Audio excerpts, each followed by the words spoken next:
Welcome to the Treasury Update podcast presented by Strategic Treasurer, your source for interesting Treasury news, analysis, and insights in your car, at the gym, or wherever you decide to tune in. On this episode of the 2021 Outlook series, host Craig Jeffery sits down with Royston Da Costa, Assistant Group Treasurer at Ferguson PLC, for a wide-range discussion around physical and virtual learning environments, seismic shifts in technology and processes, escalating cyberattacks, and the drive towards greater transparency in today's Treasury environment. Listen in to find out more about the positive speed of change happening in 2021.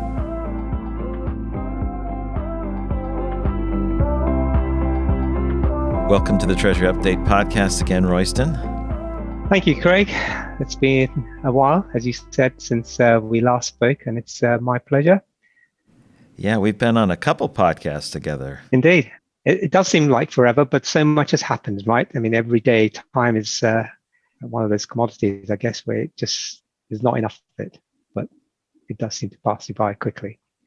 History certainly influences our outlook, and as we look at 2021, we have 2020 in our rearview mirror.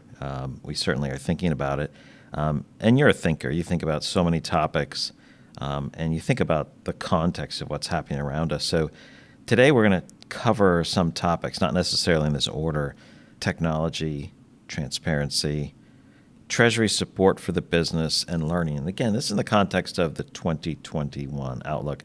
But let's begin with learning. I want to see how much ground we can cover in our time today. Thinking about events and learning. Conferences are both physical and virtual now. Royston, you're definitely a lifelong learner by any definition of lifelong learner, always seeking to learn, engaging in good conversations. And you're so active in different industry forums. So I'd like to talk about what you see as happening with learning and events from both the physical and virtual side. What's going on, and what do you see happening throughout the rest of 2021? This last year, without doubt, has been and is still quite a challenging year for companies as well as individuals, and for our society and for the world, frankly. But we could try and put a positive spin to any of this in terms of the learnings and some of the outcomes that I've seen already.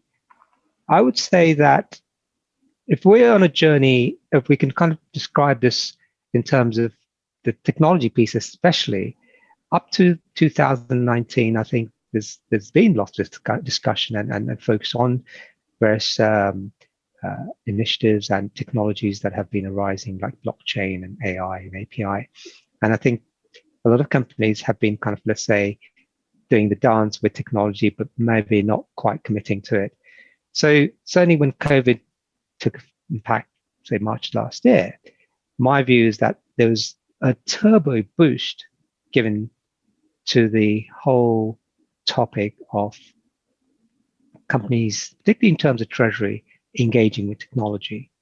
But I think you cannot really look at that whole area in isolation, because we all live, as we know, in a world where digital content is available to everyone.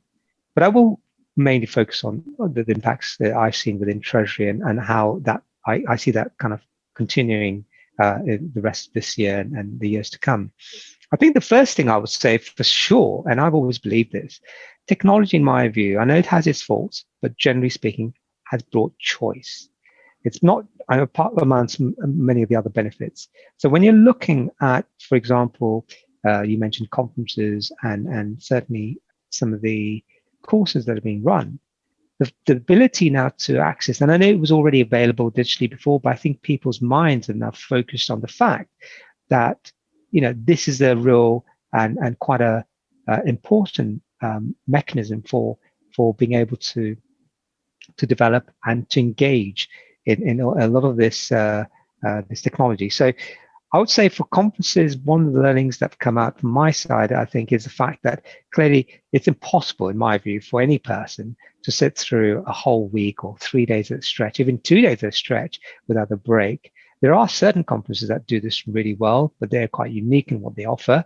But generally speaking, the sort of the regular kind of 2 day, 3 day conference that come along, my view is that having 2 half days seems to have worked a lot better, certainly for me, because when you have a, sort of, like we all do, a day job, and you're sitting at your computer, it's impossible to sort of detach yourself away from work.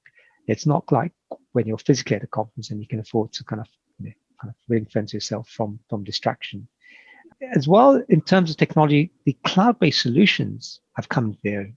I mean, up till the end of 2019, there was still some skepticism, potentially, even sort of reluctance to engage in cloud-based solutions. But certainly, when COVID took hold, some companies were caught short by this. We were very fortunate in Ferguson that we'd embarked on our journey back in 2015. And in fact, when we moved to our new offices, we specifically set up a Treasury function where we were able to work remotely. And that's 3 years ago. So with the technology we had in place, the one area I think that we were kind of lacking, if I could put it that way, is our banks not accepting digital or digitized documents, which as soon as COVID happened, those banks came around and were able to accept DocuSign and Adobe Sign and whatever other application you want to use or you could use to offer digital signatures. So that's something I'm pretty pleased to have seen come in, and I don't expect us to go back anytime soon on that. But I do want to emphasize the fact that there's been a seismic shift, in my view, to the big fintechs.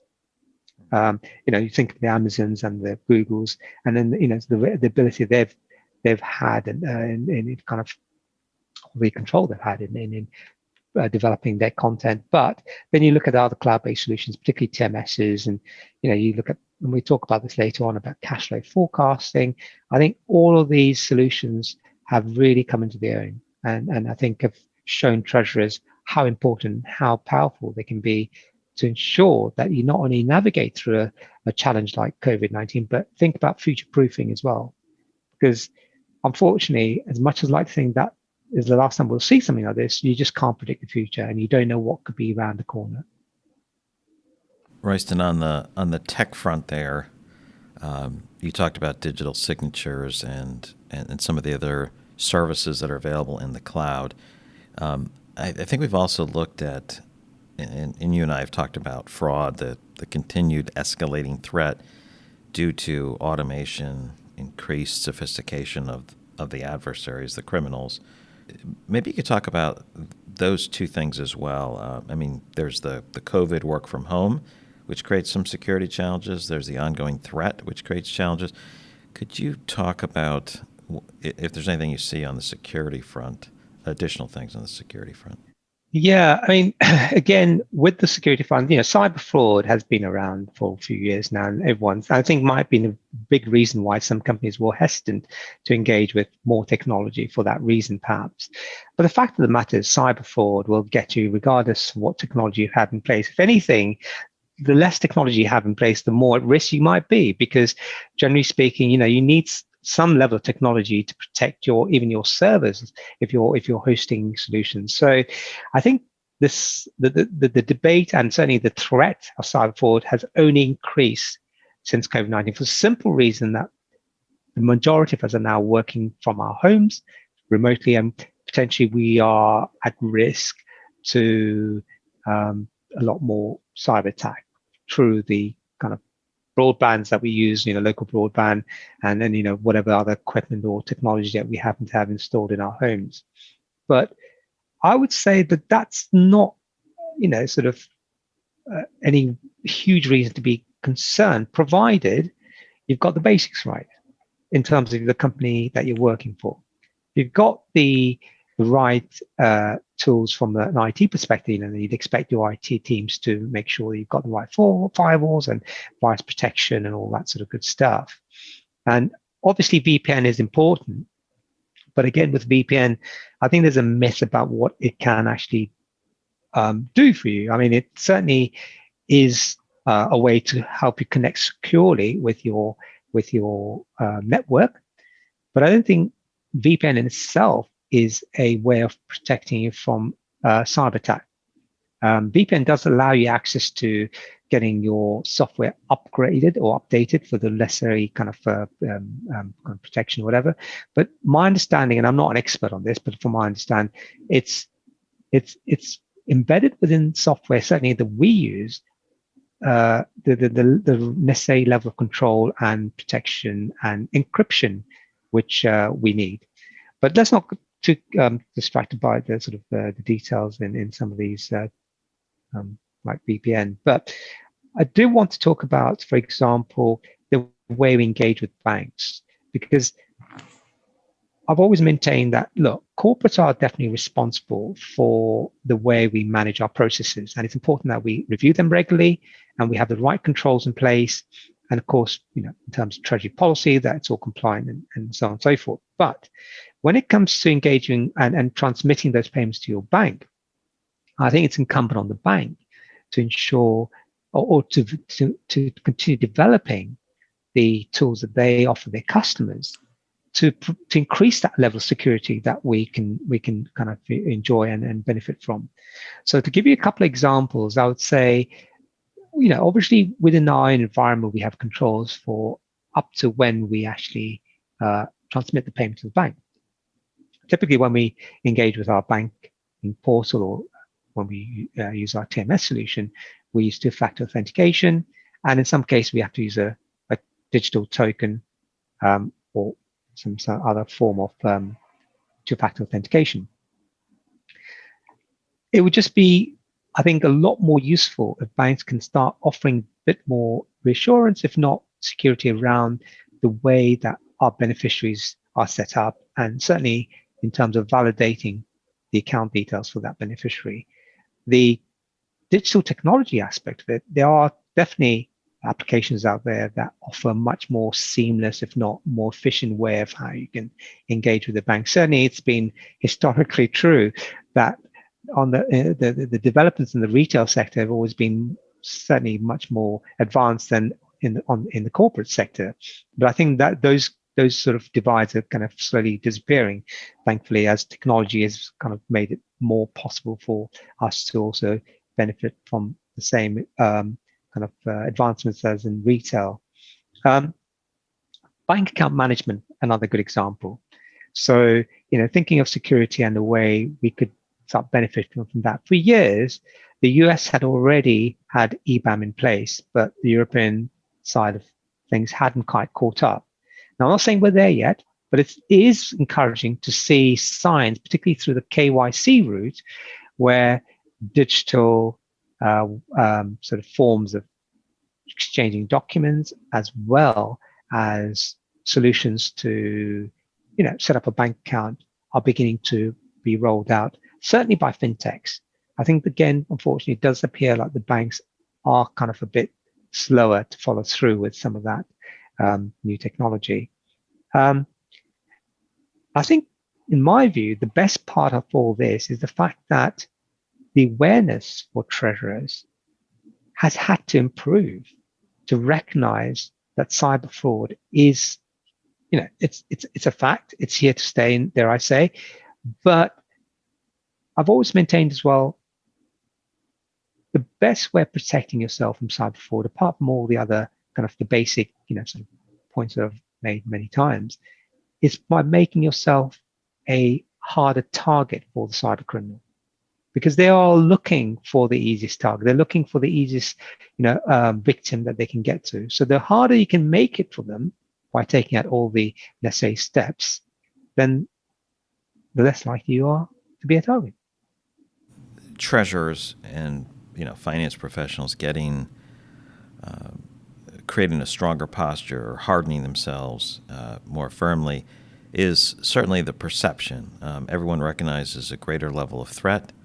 They're spending more, but the loss levels tend to be just as high. So I'm not challenging what you're saying, but are people becoming as hardened as they as they need to be, and then maybe launch into what do we need to be looking at as we move ahead, either with security or tech?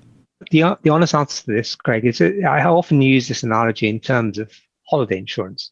It's an emotive issue, right? I mean, some people will, in the past anyway, I'm sure hopefully now less people think this, would have said to themselves, either I don't think it's a cost, it's a sunken cost, and they don't think it's worth spending that sort of money when they go abroad, or would just like, gamble, take a shot. See, I don't really have to claim when I go abroad. I've never had to claim, so why should I pay the cost of it? When you look at cyber insurance, I guess there's an element there where you can say that applies there, where people just don't see the value, perhaps, of paying extra a cost for an insurance policy. They, plus the fact that essentially, understanding what does it give them, and what does what are they kind of really going to benefit from?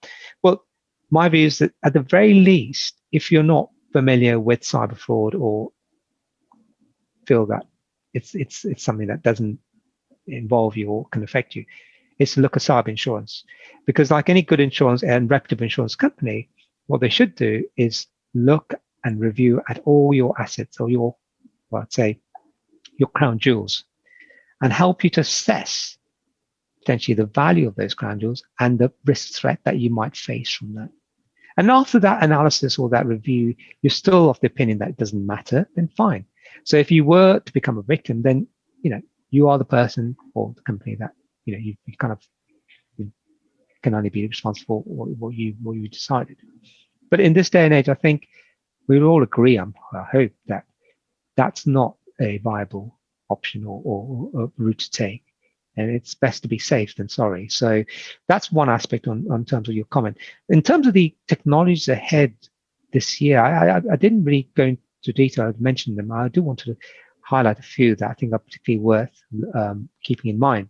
And I have to give credit to Eleanor Hill at TMI, who did an amazing article, if you don't mind me saying. And the technologies that I totally endorse and I agree with in terms of what we should be looking at in the year and years ahead, I'd list them as data analytics, APIs, which we've all heard about, and application programming interfaces that a lot of banks are beginning to bring in, artificial intelligence, which again is already being used and being rolled out by a lot of the vendors, RPA, robotic process automation, DLT, distributed ledger technology behind Bitcoin. And I think the more recent one for me is CBDCs, which stands for central bank digital currencies. Now, if you've been watching the news recently, you may have heard about the famous Elon Musk buying a huge amount of Bitcoin, pushed that through the roof. Now, I'm not suggesting or recommending anyone goes out and buy Bitcoin, but what I'm interested in is the fact that these technologies, when I kind of first came across Bitcoin almost 6 years ago, I don't think there were many people in Treasury that really had time for it, particularly because of the bad press that Bitcoin had. And I'm not promoting Bitcoin at all. What I was more interested in is the technology behind it, the distributed ledger technology. And I do see that technology as being a huge game changer once it begins to be rolled out. And it is already being rolled out, but just not as widely visible in Treasury for areas like KYC, for compliance and regulation. And I think we're talking about this later in terms of transparency. So I do believe these technologies could be extremely powerful, extremely useful, and I think it'll be great to see them being used. Now, one kind of health warning, if I could put it that way, when these technologies are talked about and mentioned, and I talk about them quite often, I am not an expert, and I'm not in any way kind of engaged in actually doing the programming around this. And that's not what I'm suggesting here.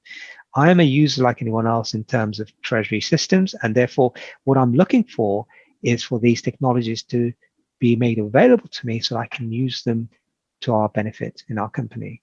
But I expect the vendors, the TMSs, the fintechs to be the ones that develop these technologies so they can be consumed by people like us in Treasury. All integrated within the platform, within the TMS, within the payment hub. And some of them are already. So again, just in terms of AI, our current TMS vendors already included that in the ability, particularly when it comes to validating sort of your suppliers, when you set them up as vendors and what have you. So that's again a very positive, step in the way they've kind of approached some of these new technologies. But again, like anyone, I'm looking for more, and like most companies, we want, and this is what I keep talking about, coming back to, is about the speed of change that's happening today. I know we probably think it's already too fast. Well, actually, we're probably not even seeing anything like it being fast enough. Because I don't want to go too off piece, but if you look at what's happening in space exploration, I mean, if you go back even 5 years, or I think 5 years is long enough, no one like the likes of United Arab Emirates or China, or say China was obviously, but not so much United Arab, some of these other countries were even thinking about landing an aircraft on Mars. So, I mean, change is good mostly, but I think when it's some of these technologies, we see the benefit that we can get derived from them, I think it's exciting. It's exciting. So the central bank digital currencies, are they going to take off in 2021, 2022? They have already taken off, frankly. So both Uruguay and China have already introduced their own digital currencies. And I know corporates have, a couple of corporates already had their, I think Vodafone is one of them that issued a Vodacoin. I think it's interesting that the central banks have got involved in this particular technology for the simple reason that I think previously with Bitcoin having the bad press it did, there was definitely a lack of sort of, let's say, confidence in the currency and how widely usable it could be. If you've got central banks wading in, you can see the opportunity potentially for where that could be a group of central banks collaborating between themselves and that expanding eventually in time. But I've always maintained with Bitcoin and certainly that cryptocurrency technology, it's a question of time for that to evolve. I could see that obviously, it's kind of an issue that not everyone's going to kind of engage with immediately, and it needed time to kind of fully evolve for people to accept and recognize and understand it more importantly before they started accepting it on kind of in a mainstream. On a mainstream level. From a Treasury perspective, I think for the time being, the way that we operate is fine. We still, can transact what we need to transact using the currencies that we have and the forms of payments that we can use. But I will say this, you've got Swift GPI come in offering us that transparency and that speed and what have you, sort of now. Again, I'm saying that that's not consistent throughout, or with all the banks that we, that exist. So sometimes you kind of almost hope for with something like a central bank digital currency where the whole timing aspect of making a payment is milliseconds rather than even minutes. So it's just a matter of time, I think, before the bar becomes it becomes a lot higher than it is at the moment, but the banks will be obliged to kind of get involved and to compete on that level, which in my view can only be a good thing for corporates. I want to go back to data analytics before we talk on that transparency issue a little bit more. In the area of AI or machine learning, I think we talked about having that embedded within the system, within the Treasury system, the risk system. Data analytics, to what extent should that be embedded in a system like a TMS or an ERP? And to what extent does that need to sit outside because data sits in all these different pockets and externally? Is that a different view or the same view? That's a very good question because I'd like to say it should be the same view, but at the same time, always know in terms of how we're set up that it could be two separate views. And I'll tell you why. So if you're looking at, or in my view, approaching from a centralized payment factory type of position, then it should be the same view because all your payments are going through one kind of filter, if you like. But so often, and in our case, we have our Treasury payments being processed through our Treasury management system, but then our AP And sort of in terms of our subsidiaries, they all have their localized, say, shared service centers, so on and so forth. But I don't think, in my mind, that necessarily should detract from the benefit of the technology in the first place. In other words, if you happen to have this functionality in your treasury management solution, then it's almost, dare I say, incumbent on your ERP solution to have the same functionality, or at least to look at developing the same functionality. And before long, you can see what will happen. There'll be ERP solutions looking to bid for the business that the treasury solutions have, and then vice versa. But even that, put that to one side. At the end of the day, it's about fundamentally making sure that the payments that the customer is making is using the full extent of whatever technology is available to make those payments in a more secure way. And certainly where data analytics has been really, really powerful and helpful, and it's not just for this reason, but it's got a kind of sensitive area, obviously, is around the security of making payments that have, that could be fraudulent or have a particular pattern or whatever behavior behind it. But it's also then storing up information for future payments for you to be able to continue to make those more securely. But I think in terms of data analysis, you can use it, and you can think about COVID in the way that cash flow forecast came into its own. That could be quite a useful way of how you would be able to start analyzing your data and be able to even forecast ahead of time if you did hit a rough bump in the road, so to speak, the likely implications or scenario analysis from that, depending on sort of your customers and then their sort of their payment behaviors. That view of what's in a payment hub or a treasury system or an ERP, there's so much data that needs to be analyzed, and making it more accessible is certainly there's certainly a lot of room to grow there. And then I think I liked how you said it in the beginning of how you were qualifying your statement, that there is so much data across systems that some of our analysis, whether it's exposure management or looking at forecasting, which may arise from multiple systems, that needs to cut across all these data silos that might be a different system. And so that's a great challenge and opportunity. It is, absolutely. Without question, when it comes to collecting the data, this is the big challenge that a lot of companies face, including ourselves, frankly, is how you get all this data from around our group, sort of into one system, if you like, and to be able to, really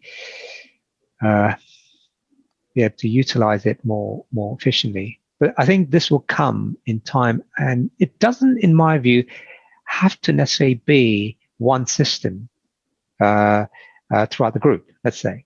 You can still, I think, get to a point where, as long as you've got the ability to extract the data from the various systems, if that makes sense. So what I'm saying is you don't have to have a centralized system that everyone has to feed into, as long as you are able to control how that data comes into that system and rather import that data in.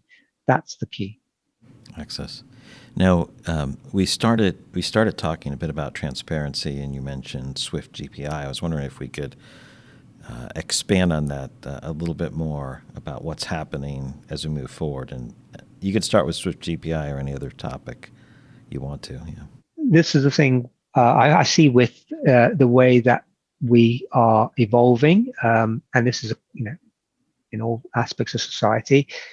Transparency is absolutely key. I mean, obviously there's fake news as well, I get that, but if we're talking about sort of some of the areas that we've been discussing so far, on one hand, you look at the goals that a lot of treasurers have had in the last few years. It's about visibility, and mainly around cash. We've always strived for 100% visibility of all our treasury transactions, which obviously includes cash. And I think that's something we can achieve, and is available today through the technology that we have. Similarly, you've got regulation that demands that level of visibility and transparency. And it's good from my perspective to see, as the technology continues to improve, and hopefully it will continue to improve, there's a convergence between the two. in the goals that treasurers have and the regulators and what the regulators are looking for as well. A brief example. Not sure if you're aware of this regulation, but it's a bit like Dodd-Frank. We have something called EMIR in Europe, European Monetary Infrastructure Regulation. And as a result of Brexit, the trade depository that we were contracted with through our TMS provider, it was based in Europe. So under the Brexit rules, we have to report our UK trades, the UK entity that trades external deals, to a UK-based trade depository. Now, this is a very practical solution, admittedly, but the trade depository that we had based in Europe just had a UK trade depository set up. But the bit I like the best here is in terms of the effort involved to ensure that our trades were reported to the correct repository based in the UK was zero. For the simple reason that the technology we have was able to ensure that those trades were just routed to the correct trade depository. It might sound almost academic, but Craig, believe you me, when you go back to when EMIR was first brought in, I think it was around 2014, if I'm not mistaken, there were very few vendors that had a solution for it at the time. I think our vendor was probably one of the only 2 or 3 that I'd heard of. But it's just sometimes these simple things that we expect to happen and sort of to be kind of resolved doesn't quite happen as you'd hope. The other point I'd wanted to raise also, it's interesting, I don't know if you're aware of this as well. When you think about regulatory compliance and certainly monitoring, so OFAC, who are a regulatory body in the US that monitor any cryptocurrency payments that are made to a cryptocurrency account. Typically, they're looking at any settlement of ransomware. Ransomware is basically the cyber criminals that hold your company to ransom by locking your data. And they won't release that data until you pay them a ransom. And typically that ransom is paid in Bitcoin or a sort of cryptocurrency, I should say, because it's anonymous. And that's the kind of how it's duty dealt with. But with OFAC monitoring these bank accounts, these payments, if anyone's caught paying ransomware, then that corporate can only be fined more than the actual ransom. They get added to a blacklist. So, the world we live in today, nothing is really hidden, if you like, from that perspective. So it's worth kind of bearing in mind that, transparency is key. And on another level, when you look at, certainly our group is looking to list in the US, and we are therefore subject to Sarbanes-Oxley. Sarbanes-Oxley is all about compliance and regulation and transparency. And it is quite tough, it is quite challenging, but a lot of the time what I see with this regulation is it's being able to validate that the data and the information that you are, let's say, checking cannot be tampered with from when it's generated to the recipient receiving it. And my view is, well, not my view, before we get to that, spreadsheets are no good in terms of this exercise. The minute you bring a spreadsheet in the equation, it then becomes a world of pain because you have to go through a number of checks and mitigating kind of sort of controls that you have to put through or to implement. But if you can use the technology to enable that type of information to get from A to B in a seamless way, and I'm going to quickly interject a technology which you may have heard of called quantum internet, which is almost ideal for this type of scenario, but unfortunately it's not available yet, as far as I'm aware. I know the Chinese were working on it about 7 years ago. And that quantum internet is quite good in terms of it's supposed to be unhackable, they call it, internet, because the message and the encryption are sent separately. So anyone trying to intercept any one of those messages would find it completely fruitless or useless to do anything with that. But that's where I see, and why I'm kind of looking for in terms of the technology. And I know the transparency that we're looking and we have. And I guess it's also helping to highlight and identify any loopholes, or I won't say loopholes, any gaps that might exist, either in your processes or in even the technology that you might be using. So these are areas I think that can all be quite powerful when it comes to developing and progressing further from where you are. Very good. So 2021 or 2022 is going to be the year of the quantum internet? I can't say. I'd like to think so, but as I'm not in charge of how that's going to be rolled out, I would probably say, I mean, it's been around for a while, but it's just not widely available. Perhaps next 5 years, hopefully. Okay. We'll see. Well, you brought it up here. Excellent. I know you didn't cover engagement or cash flow and liquidity. Royston, thanks so much for covering a number of these topics and sharing your thought. As we come to the end of our recording, any final thoughts to leave with the audience? Thank you, Craig. It's been my pleasure, as I said, and I really enjoyed these chats. I always have done in the past year as well. My closing thoughts on this would be, look, it's been and it is still quite a challenging time for all of us, but taking the positives from this, I would say one good thing for me is that we can't go back. We cannot go back to some of those manual processes that we had before, the wet signatures, some of the, I didn't actually mention this in our chat, but I was gobsmacked to hear recently that there are still some banks that use faxes. Now, I'm not suggesting faxes is a bad thing, but I think in terms of when it comes to transacting, financial instruments, I just find it bizarre. But anyway, so I don't think we can go back. I think we have to look forward, and my view of looking forward is the pace, the speed at which those changes are going to take place is only going to go faster. And let's not think in terms of faster speed that is a bad thing. I don't think we're looking at rushing into anything here. As Treasury, we're always going to be conservative. We're always going to vet up what we do and how we look at new types of technologies. But I think it's exciting. I think it's good for Treasury, certainly this year and the years to come, because of what benefits we're going to realize, primarily through our vendors that we use, our TMS vendors, our fintechs that we engage with. They're all looking to improve the technology that they offer us, which is good. And from a regulatory perspective, which at the end of the day, we have to recognize, we're all subject to some form of regulation, wherever we're based. This technology will only help us to meet those requirements. You've reached the end of another episode of the Treasury Update podcast. Be sure to follow Strategic Treasurer on LinkedIn. Just search for Strategic Treasurer. This podcast is provided for informational purposes only, and statements made by Strategic Treasurer LLC on this podcast are not intended as legal, business, consulting, or tax advice. For more information, visit and bookmark strategictreasurer.com.